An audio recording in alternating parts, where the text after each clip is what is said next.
So my name's Channitta Lendore. I'm here today to speak to you about knife crime. So obviously it's an epidemic that we're seeing within our communities, and me and my family were affected by knife crime as my brother Isaac Stone was stabbed and killed. Yeah, that's it.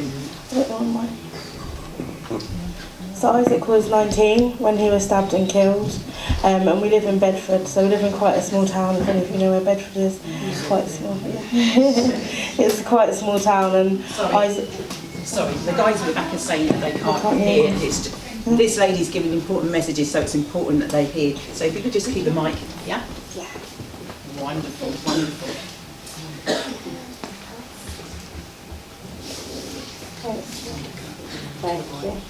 Thank you. So this is my brother Isaac. Is that better? Can you guys hear now? He was 19 when he was stabbed and killed on Midland Road in Bedford in 2014. So Isaac knew all four of his attackers. He'd actually gone to school with some of them. They were known in our local area. And they had issues in that they didn't get on, but there was nothing in particular that happened to make his death come about, other than that he'd released a music video that day, and I'll go on to tell you a little bit about that. So he wasn't carrying a weapon. He was always, that type of person that would say, well, I don't need to carry a weapon, if anything I can fight my way through it. But on this day, that wasn't what happened.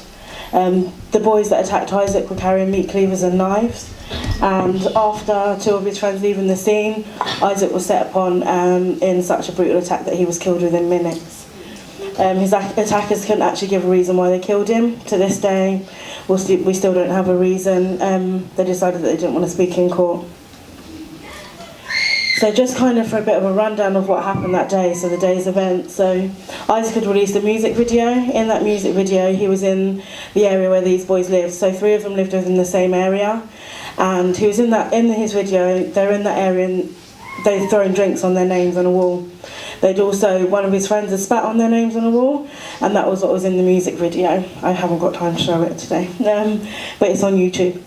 It was the first day that he'd been out properly, as Isaac had been pretty ill, so he'd been ill for around a week, so he'd been inside, hadn't really been out. He'd released this music video, and then him and his friends were in the street where the video took place, which was where the boys lived. He saw them that day, and he went into the street thinking that it was going to be a fist fight.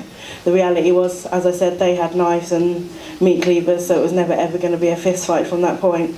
Isaac didn't realise this until it was too late. He was out of the car, he was in the street, and there was no way out for him. And that was when he realised, and he actually said to one of his friends, they've got something, but it was way too late for that.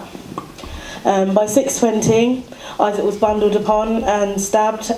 During that stabbing, they stabbed him in his heart, his lungs, his hands, his legs, his back. There wasn't anywhere other than his face that didn't have a stab wound on it. Everywhere else on his body did, and obviously a lot of defence moves for where he'd put his hands up. Unknown to us, his friend Sajidor had also been attacked. Sajidor was attacked so brutally that they'd sliced his nose off, which was left at the scene, and sliced through his head and through his skull.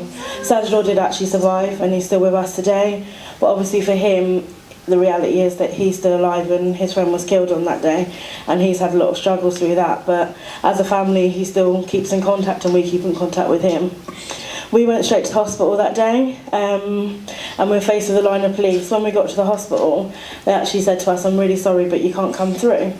And when we said, I said, oh well, apparently my brother's been stabbed, and I'm his sister, this is my mum and this is my brother, because we'd all gone together. I'd heard that he'd been stabbed, I was at work, and my brother initially went to the scene where he'd been stabbed, and he said, look, he's not here, but they said he's fine and he's alive, we'll all meet at the hospital. So when we were going to the hospital, as far as I was concerned, Isaac had been hurt, but he was still with us.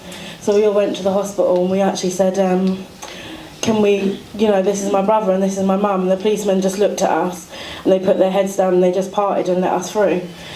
And I think, I'm guessing now looking back, I kind of should have known that something serious had happened, that it wasn't just that he was okay, he'd been stabbed, but he was okay. But I think in everything going on, death didn't even cross my mind. I didn't think of it for a second. So they let us through, and they let us into this room, and when we went in there, they said to us, the doctor will be with you soon if you could just wait. And I thought, well, this is what you see on TV.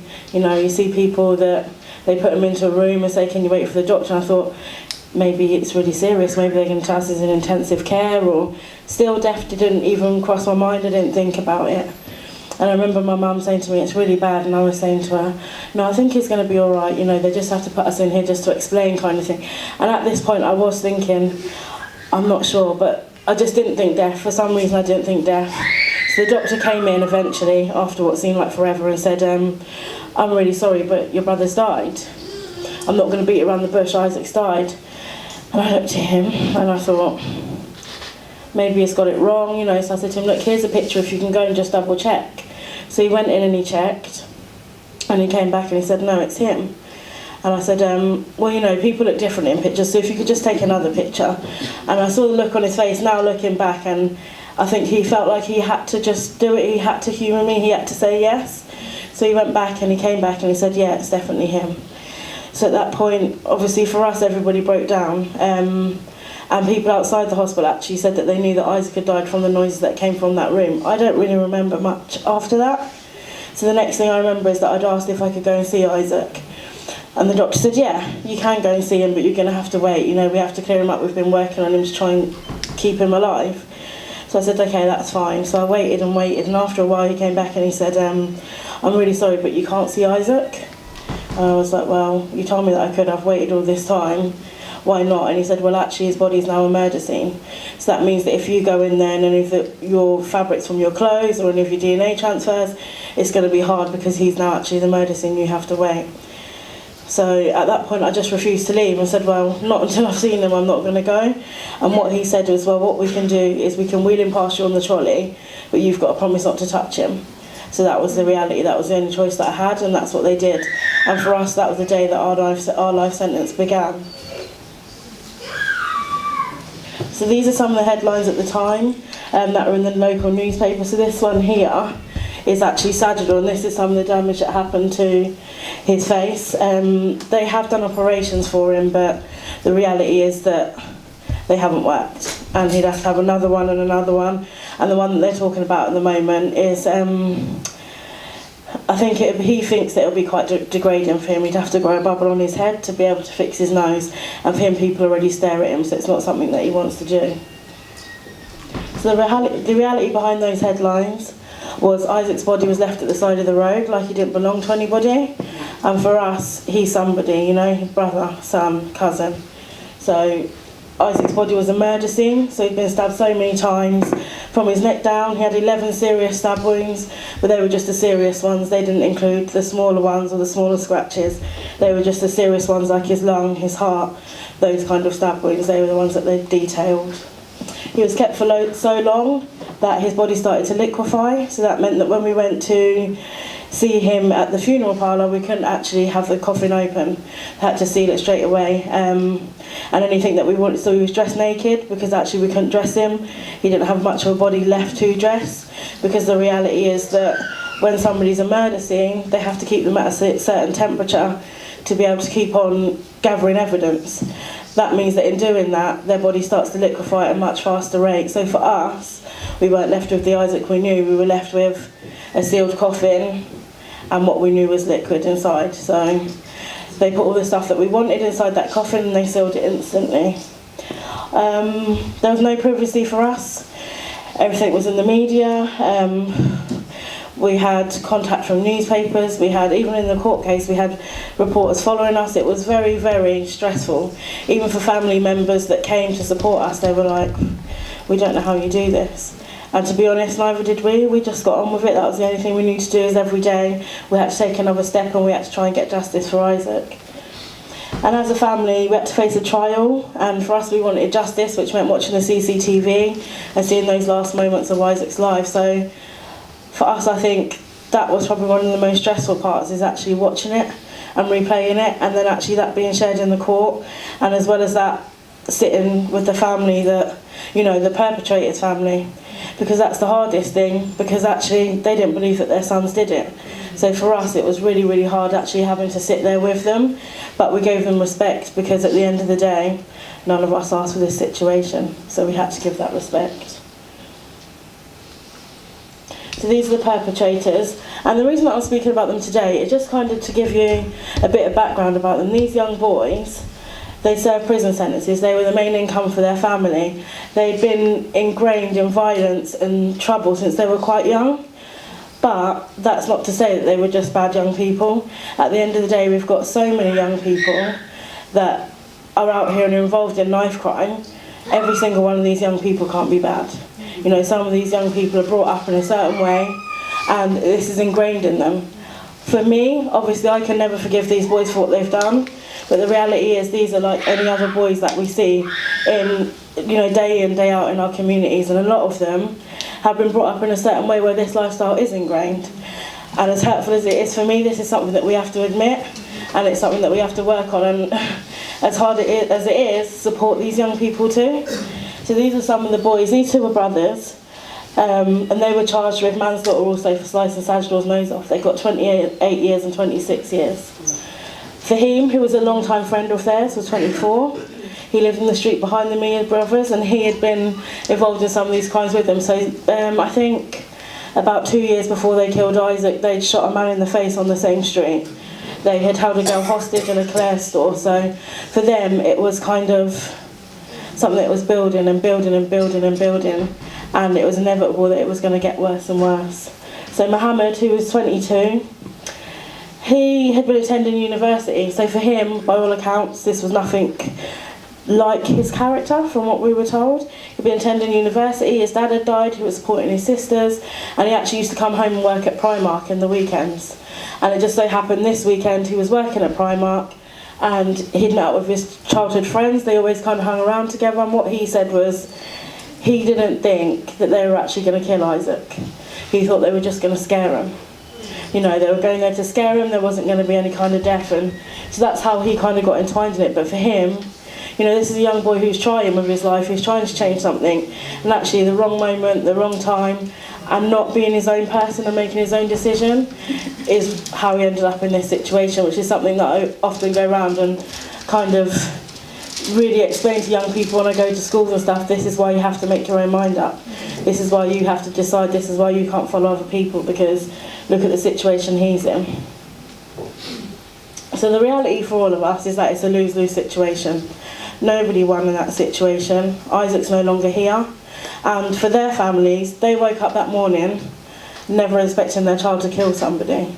You know, they may have known that their child got involved in, you know, some kind of trouble, and, you know, but they never expected their child to kill. They didn't bring up their child and raise that child to go out and kill somebody.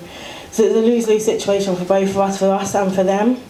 And in the end, their family actually came and said, you know what, we're really sorry. We believe that our sons did kill Isaac, and we're really sorry that happened. And actually, it was that point where, for us, we realised that they had to realise that. And for them, it wasn't an easy pill to swallow either. You know, so they did know in the end. So a life sentence never brings a life back. The families, both sides, are left behind to pick up the pieces. Isaac's dead, and he's gone. They're in prison, and for us, we have to pick up the pieces. And, you know, people always look at the victim's family, but the reality is the perpetrator's family also had to pick up the pieces, differently to what we did, because their sons are still here, luckily for them, but they still had to pick up the pieces in their own way. These are young boys that were the main income for their family. This family is left in an Asian community where they're being judged and looked at. And, you know, usually an Asian community is a tight-knit community. For them, they've been outcast of that community, that one community they've been part of. You know, and not saying that their journey is easier than ours. It's harder than ours, it's not. You know, they get the easier end of the bargain, but at the end of the day, everybody's hard is hard, and this is their hard. All of us have issues, emotionally, mentally, we all have those issues, and we have to now find ways to pick up and deal with them and to support each other.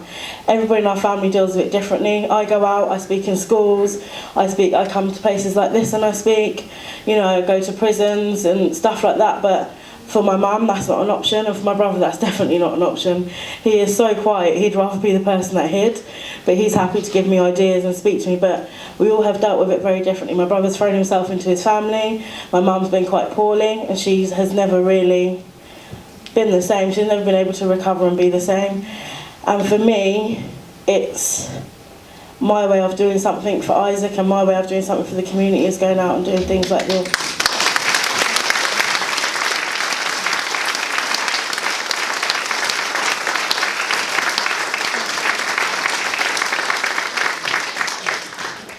So currently, after all of that happening, I kind of thought I have to do something to be able to stop this happening to somebody else. I don't want there to be more Isaacs in the future, so I now work on MAGPAN, which I work in partnership with the youth offending team in Luton.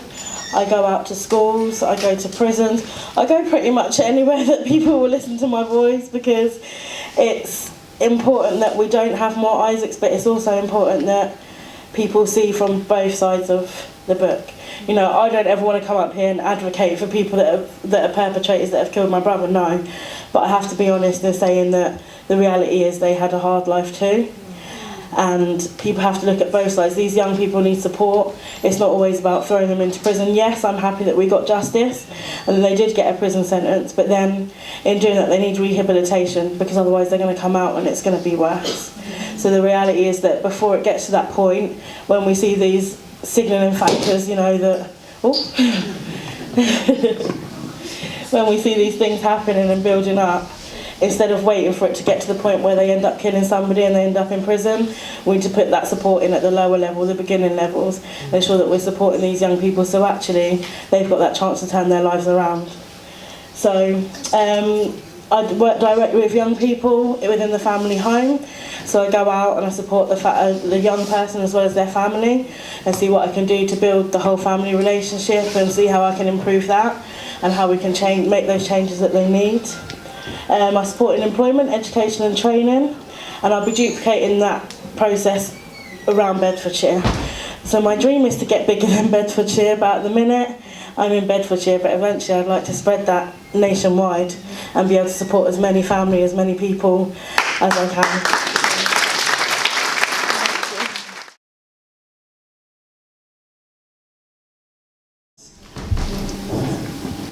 Hello, my name is Michala. I'm going to be talking a bit about myself. I started life with epilepsy. It's quite, it restricted me in what I was doing. There were certain things I weren't allowed to do. Learning to ride a bike. I was a late bike rider. But I was quite a tomboy at the same time. I liked doing boy things, that was just my thing. When I went to school, I wouldn't say bullied, but I was called names. I was called fat, I was called ugly. I was told that I looked like a boy, even I was quite pleased about that. I cut my hair, I used to have ringlets right down my back. I cut my hair off, so I had really short hair, so I did look like a boy a bit. I went on to high school, juniors. I started fighting all the time, I was really aggressive. Because I didn't talk well, I didn't speak up for myself, I would just hit out. If someone said something to me, I wouldn't argue back, I would just hit out. I went to high school, I carried on. I was a bit of a bully.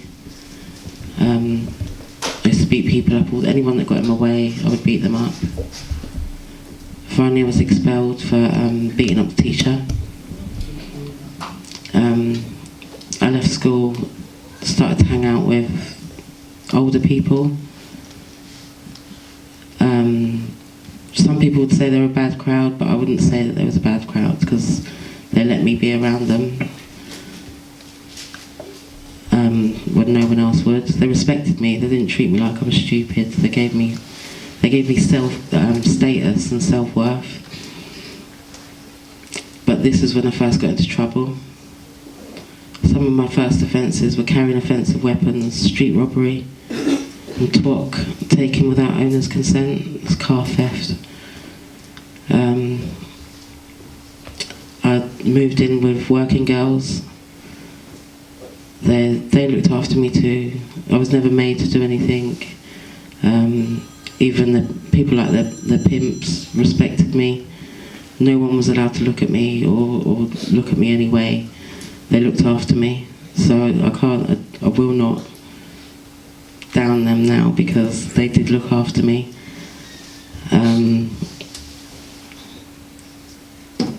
I went on to get in a lot of trouble. I ran away from home, went to live in Brighton with a couple of other girls.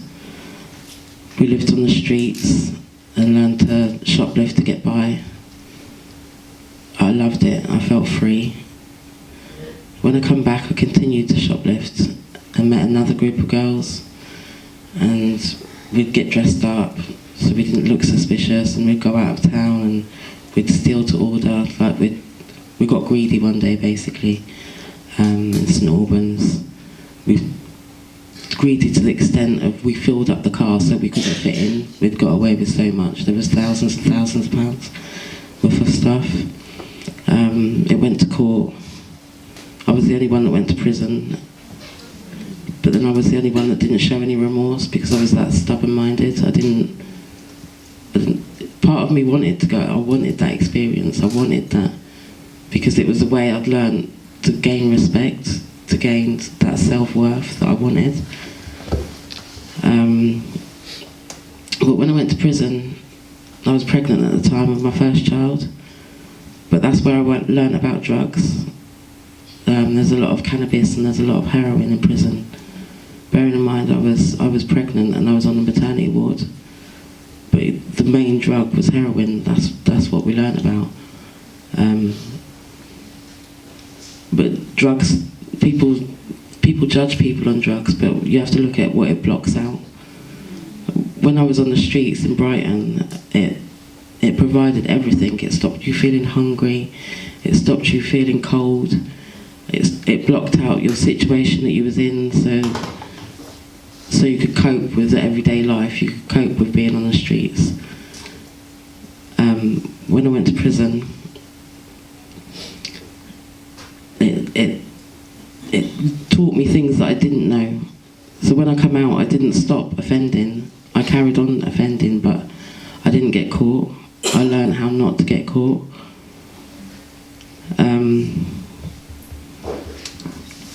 I went on to like a bad relationship. I got in a bad relationship, but that was kind of karma for me, because instead of being the one like using my fists, I was at the end of the fist this time. He controlled me in a big way. I applied for college. I was the other woman, basically. I wasn't his main woman, I was the other woman. So he wasn't there continuously controlling me. He'd go off for days and weeks on end and then come back.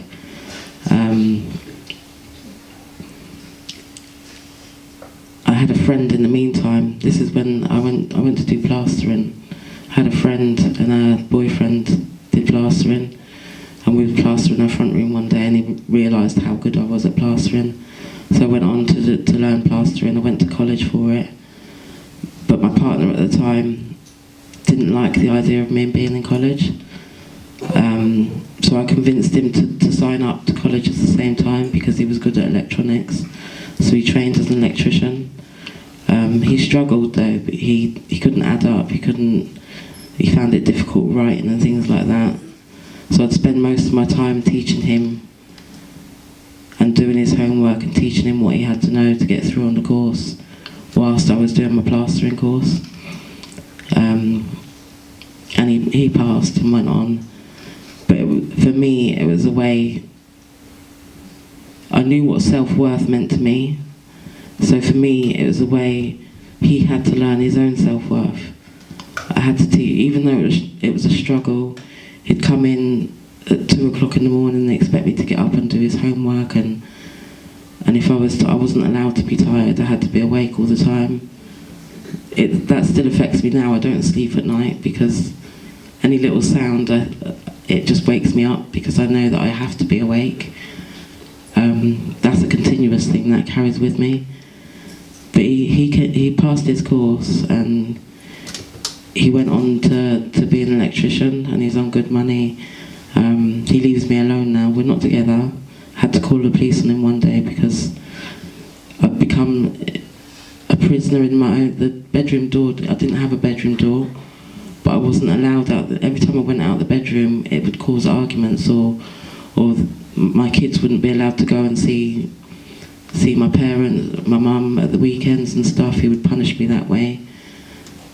A lot of the time when we was fighting, I'd go down in silence because I didn't want the kids to hear, and I didn't want them to know what was going on. So he went on with his electrician's course and he passed it, went to work as an electrician. I was doing plastering. I lived in a predominantly Muslim area, so a lot of the women would have me round to plaster and decorate and do up their houses, whilst their men were away, like they'd gone back to Pakistan or on whatever religious thing that they was on. They'd go back and do that, and I would come in and decorate and plaster the houses for next to nothing. Basically, it was my way out, my time out. I'd do it while the kids are at school and stuff like that.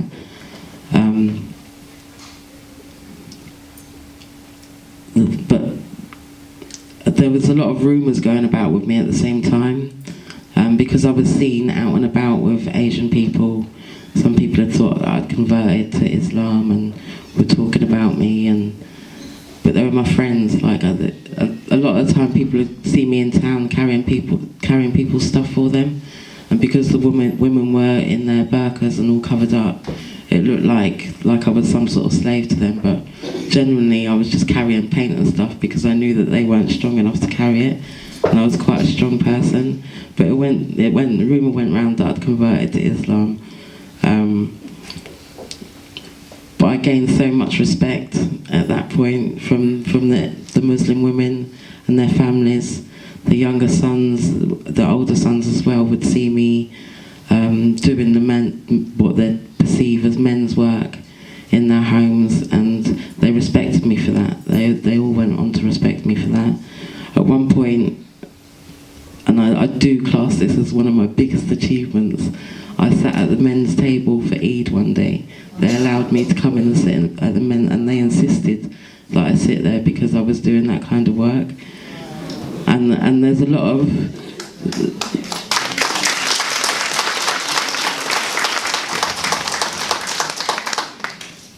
there's a lot of perception that they're separated for. And it's part of Islam. Yeah, it is part of Islam for them to be separated. But a lot of those women want to be in that separate room. Like, they've cooked all day and they've done and they want that time to sit and chat with their friends the same way. So a lot of the time, it's not that they're pushed out to that room. It's the fact that it's like when you go to Australia and they're watching the football, and the men are in one room watching the football, and the women are out doing the barbecue, and that's just how people twist things and see it for what they want to see it sometimes.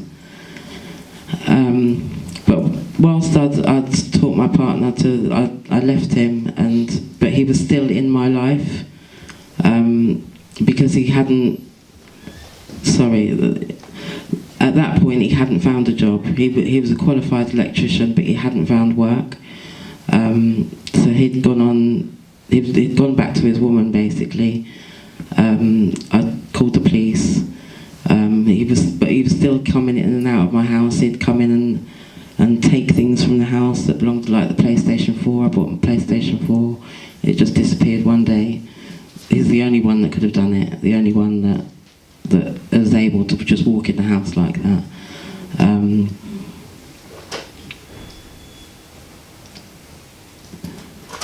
Sorry, I've lost myself for a minute.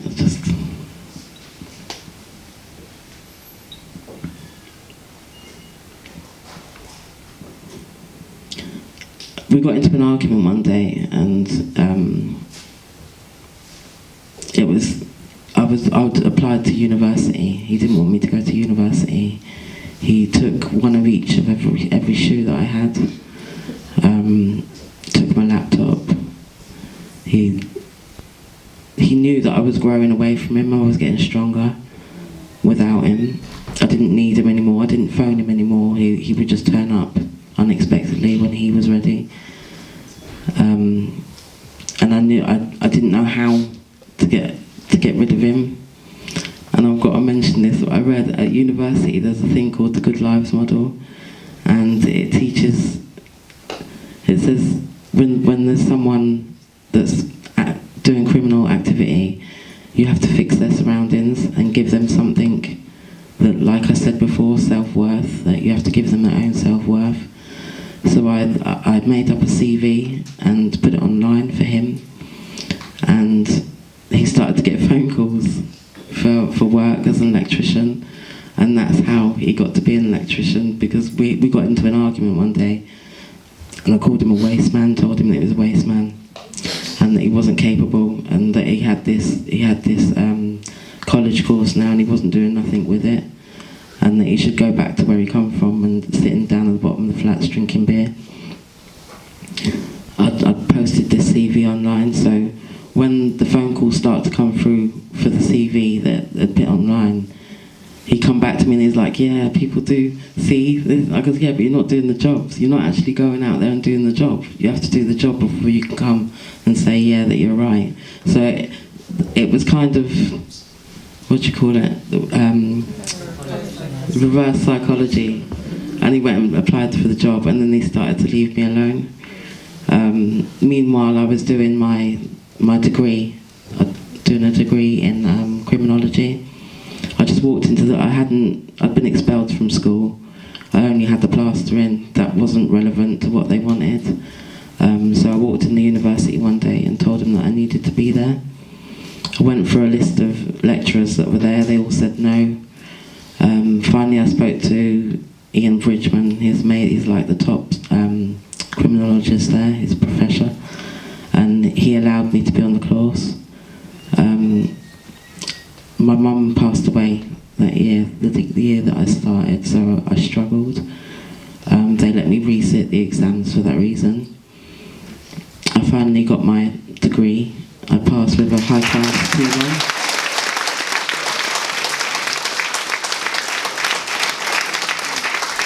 Yeah.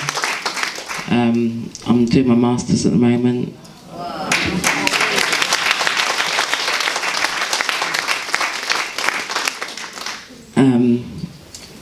I want to go on to say that I never went back to prison. Like I said, I didn't stop offending, but that doesn't define who I am today. Thank you. I want to refer to the relevance of today's knife crime. It continuously rises, and there's a new term being used within the criminal justice system called county lines. This involves young people, boys and girls, being trafficked and used to transport and sell drugs. There seems to be an assumption that these children are from poor families and get involved for the sake of money. This is true to a certain extent. However, I would like to refer back to status and self-worth, something that lots of children thrive for, whether they come from good, bad, rich or poor families. All other children are capable of being sucked in for the sake of feeling worthy in today's only adults world that we live in. Indeed, often the traffickers themselves are young people craving status and self-worth. We need to ask ourselves if prison is the answer for any of these young people. Are we just making the criminals more capable of committing worse crimes? I often hear a lot of people saying, kids of today, they weren't like that back in my day. Well, I was. We need to recognise the fact that kids of today are the same as they've always been. It's opportunity to commit crime that has changed. It's opportunity that we need to provide opportunity to succeed in what they're good at, whether their talents may be opportunity to work and earn a decent wage. County lines is often referred to as modern day slavery, or so is corporate companies expecting children to work for £4 something an hour. If they're capable of working as an adult's job, then they're worthy of an adult's wage. There's a housing crisis at the moment. Lots of families are living in hotels where they're not allowed visitors. We need to open our doors to letting children's friends hang out in our homes, even the less desirable ones. Remember, it takes a community to bring up a child. We need to promote children's status and self-worth, and hopefully we won't end up with the trafficked qualifying as traffickers.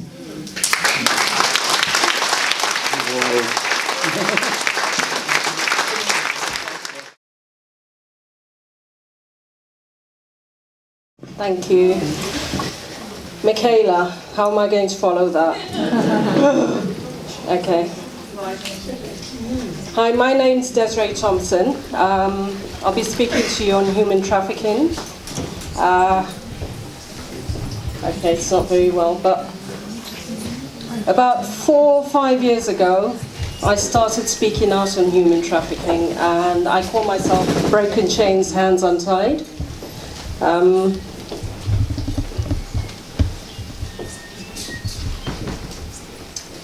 How many people in this room are fully aware of human trafficking? Okay, that's not everyone. I'm not going to refer to it as human trafficking. Let's call it what it is, slavery, yeah? Okay. Britain calls it modern-day slavery.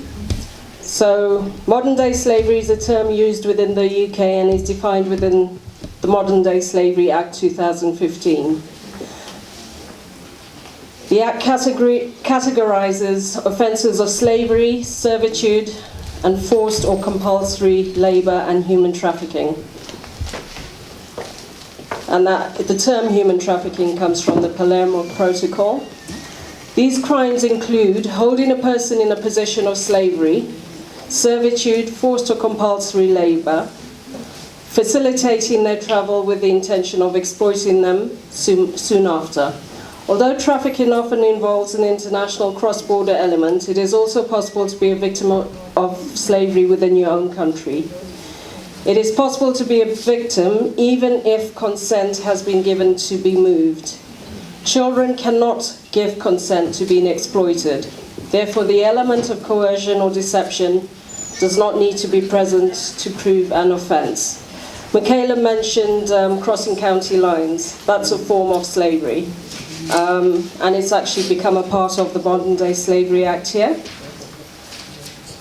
So the equivalent of 35 double-decker bus loads of men, women and children are trafficked every day and forced into sexual exploitation, crime, domestic servitude and slave labour. These are the different forms of trafficking or slavery. You have sexual exploitation, forced labour, domestic servitude, organ harvesting, child-related crimes such as sexual exploitation, forced begging, illegal drug cultivation, organised theft, and related benefit frauds, etc. These are all relevant to Britain. Forced marriage and illegal adoption, and that's something that's quite big. The International Labour Organization estimates that around 40 million people are victims of slavery worldwide right now. 24 million of those people are in forced labour. An estimated 15 million live in forced marriages. And women and girls are disproportionately affected. An estimated 71% of the total figure are women and girls. And 1 in 4 victims is a child. So that's 37% of that 40 million. And it has to be said, that 40 million is an estimate and they don't think it's anywhere close to the actual figure. Yeah? In the United Kingdom, the Global Slavery Index estimates that there are about 136,000 people living in slavery in Britain today. I have to say, in 2013, that figure was 13,000. So from 2013 to 2018, it's gone up by that much. So, you know, and that is a conservative estimate, according to the National Crime Agency. So some research conducted by the Home Office in 2014 estimated that there were between 10 and 13,000 potential victims of slavery in the UK. That's 2014, yeah? And then you've got 136,000, 2018-19. The NCA has found this is only to be the tip of the iceberg, as I've already said, and indicated that the true numbers are likely to be substantially higher, in the tens of thousands, as many victims are unable or reluctant to report to authorities or may not be recognized as victims of slavery. I'm going to stop with the slideshow for a minute and just talk. The reality is, there's probably someone living in slavery on every street in every part of Britain. And modern slavery is so different to historic slavery. You know, I'm going to be very blunt. Historically, slavery was just the black people. People were bought and brought out of Africa to the West as slaves. Today, slavery affects every race across the world. We have such a big problem, and I have real issues with the fact that it's something that's not really spoken about. I mean, for all I know, someone in this room could be a victim of slavery. You don't know. You don't know. It is so prevalent. And it's so serious. I'm from Africa, Malawi originally, and one of the biggest problems we have in Africa is that a lot of children are brought over by members of the family to the Western world with claims that they want to educate them and give them a better life, and they end up being slaves. They end up being working in the homes. They end up being abused by the men in the household. And it's known within the communities, but nobody has the guts and the courage to stand up and speak out for these children. And I'm sorry if I get really passionate about it, but it is something I feel very strongly about. How can we go to sleep at night knowing that there is a child who is being held in slavery by a member of their family? How do you go to sleep at night knowing that there are children out there being forced into prostitution so that some man gets his 1 minute of pleasure and we do nothing about it?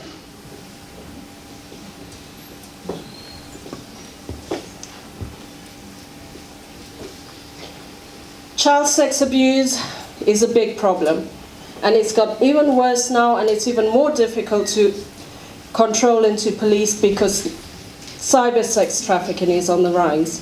You have parents putting up their children on the internet to satisfy some sick pervert thousands of miles away, and our government say they can't shut it down. How does that make sense?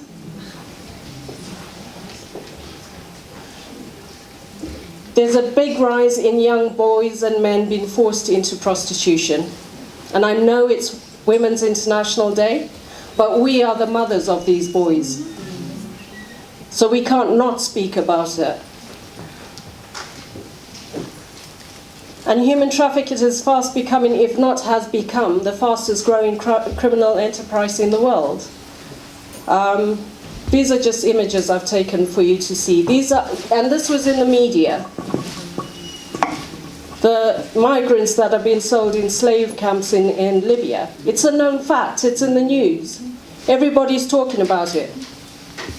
But our governments are doing nothing about it.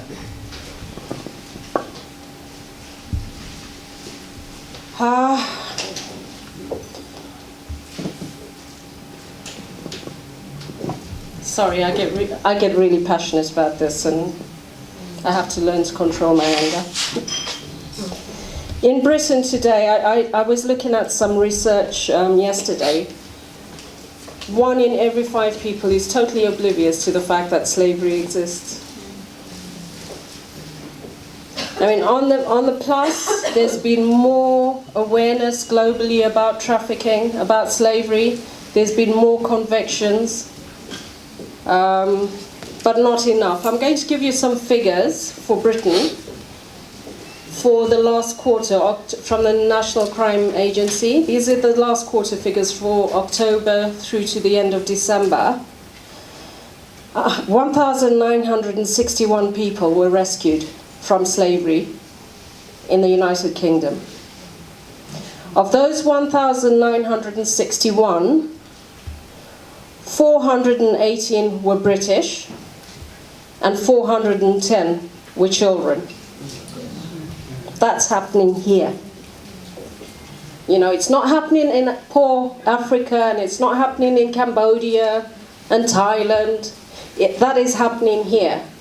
And of those 410, 304 were labour. And I'm not sure how the figures work. I think they got the figures right, because 93 of those were children in sexual exploitation.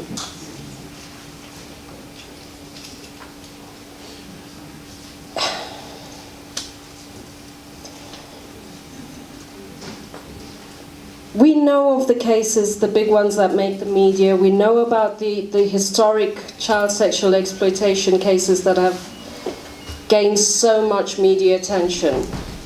But can you imagine, if we're dealing with historic child sexual exploitation, what on earth is happening today?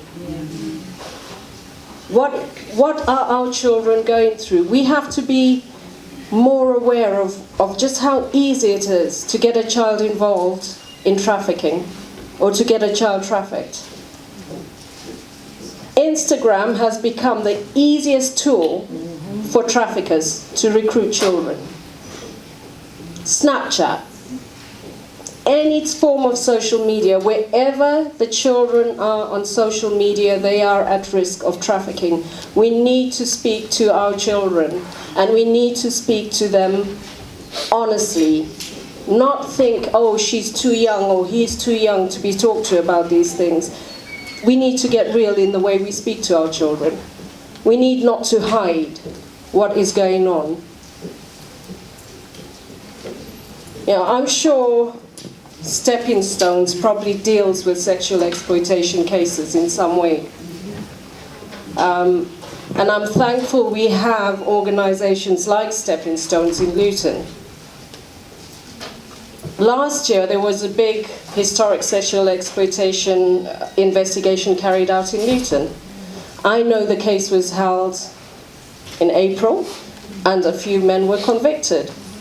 And these are the kids that are put into care. You know, just because a child goes into care doesn't mean that they no longer matter. We need to start reaching out to these children. We need to start learning how to speak their language so we can communicate with them. And for me, everybody needs to start speaking out about slavery now. Start emailing, writing, phoning, hassling your MPs. Find out what they are doing in Parliament to make sure that slavery stops.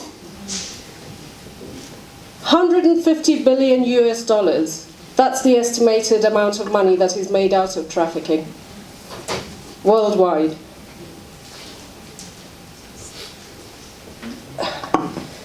It's a known fact that human trafficking funds terrorism.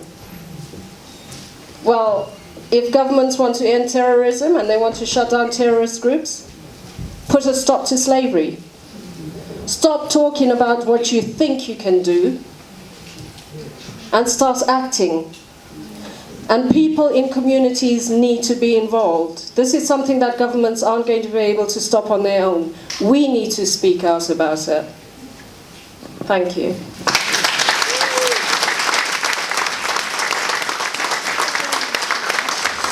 Sorry, one thing. Please take this number down. If you ever suspect someone is a victim of modern day slavery, you call the modern day slavery helpline. You don't have to give your details. Just tell them where it is you think someone is at risk. The number is 0800 0121 700. That's 0800 0121 700. Thank you.